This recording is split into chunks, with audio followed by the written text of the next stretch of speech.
Independent Urdu से मैं हूँ मोना खान। इस वक्त हम मौजूद हैं इलेक्शन कमीशन में मौजूद जो एक इलेक्शन सिटी बनाया गया है, जहाँ पर मेरे अकब में आप देख सकते हैं स्क्रीन नस्ब है, जहाँ पर जो मुल्क भर से जो नताइज इलेक्शन कमीशन को मौसूल हो रहे हैं, आरओज़ ऑफिस से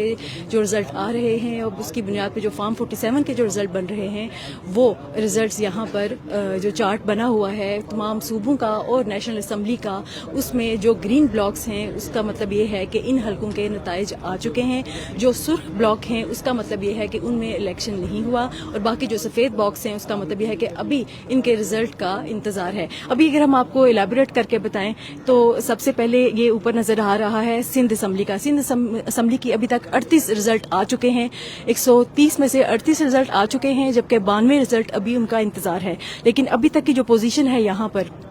सिंध असम्बली की पीपल्स पार्टी लीड के साथ है और 2 इंडिपेंडेंट सीट्स हैं, जबकि बाकी जो 36 सीटें हैं वो पाकिस्तान पीपल्स पार्टी की हैं। जबकि इससे नीचे आप देख सकते हैं कि केपी के 2 अजला में तो इलेक्शन नहीं हुए थे, जबकि 113 सीट्स में से अब तक 50 रिजल्ट्स आ चुके हैं, 63 रिजल्ट्स का भी इंतज़ार है। और यहाँ पर इंडिपेंडेंट जो है केपी में उनकी बर्तरी नज़र आ रही है। और इसके अलावा अब मूव करते हैं, अगर हम आपको बताएं नेशनल असम्बली के हवाले से, तो नेशनल असम्बली की अभी 34 रिजल्ट्स आ चुके हैं, 231 रिजल्ट्स का अभी इंतजार है। इसलिए अभी नेशनल असम्बली में पोजीशन किसकी वाज़ह है इस हवाले से कोई खत्मी राय अभी नहीं दी जा सकती। यहाँ पर जो इंडिपेंडेंट कैंडिडेट्स हैं वो 12 हलकों में उनकी बर्तरी है, जबकि नून लीग की 13 हलकों में बर्तरी है। और पाकिस्तान पीपल्स पार्टी अब तक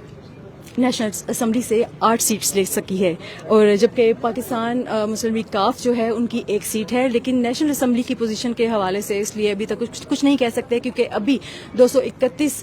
जो हलके हैं उनके रिजल्ट्स का अभी इंतज़ार है। और अभी अगर हम बात करें कि पंजाब असम्बली के हवाले से, तो ये बोर्ड पे आपको नज़र आ रहा होगा कि पंजाब असम्बली के जो 297 हलके थे जिसमें से एक में इलेक्शन नहीं हुआ, जबकि बाकी 41 जो हैं रिजल्ट्स आ चुके हैं, और इसमें नून लीग की बर्तरी है और 255 के रिजल्ट्स का अभी इंतजार है। लेकिन जो नताइज के हवाले से जो पहले इलेक्शन कमीशन ने कहा था कि रात को 2 बजे तमाम नताइज आने थे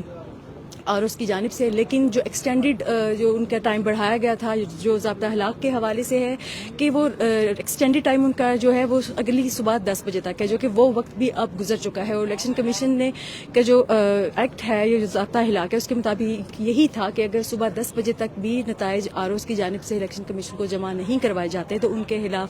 कार्रवाई की जाएगी। लेकिन इस हवाले से वक्त गुजरने के बाद भी इलेक्शन कमीशन की जानिब से तो कोई बयान सामने नहीं आया, लेकिन वजारत दाखिला की जानिब से एक बयान जो रिजल्ट की जो ताहीर है, नताइज की जो ताहीर है, उस हवाले से ये बयान ज़रूर सामने आया है कि इसकी वजह एक यही है कि मुल्क भर में जो सिग्नल्स बंद किए गए थे सिक्योरिटी खदशात के बायस, उसकी वजह से राब्तों का फुकदान था, जो कि ये वजह बनी है कि नताइज को मुख्तलिफ इलाकों में दूर दराज फार फ्लंग जो एरियाज़ हैं वहाँ से नताइज को इकट्ठा करने में मुश्किल पेश आई है। और ये एक वजह है कि नताइज देर से पहुँच रहे हैं इलेक्शन कमीशन और देर से मुरतब हो रहे हैं। टर्न आउट कितना है वोटर्स का, इस हवाले से भी अभी कुछ खत्मी नहीं है, क्योंकि इस्लामाबाद के वोटर्स का टर्न आउट भी अभी 40 से 45% कहा जा रहा है। लेकिन ये खत्मी तभी होगा जब तीनों हलकों का रिजल्ट आ जाएगा। जबकि कौमी और सूबाई असम्बली का जो टर्न आउट है कि कितने वोटर घरों से बाहर निकले हैं, इस हवाले से भी खत्मी तभी होगा जब नताइज मुकम्मल होंगे। इंडिपेंडेंट उर्दू से अब तक के लिए इतना ही।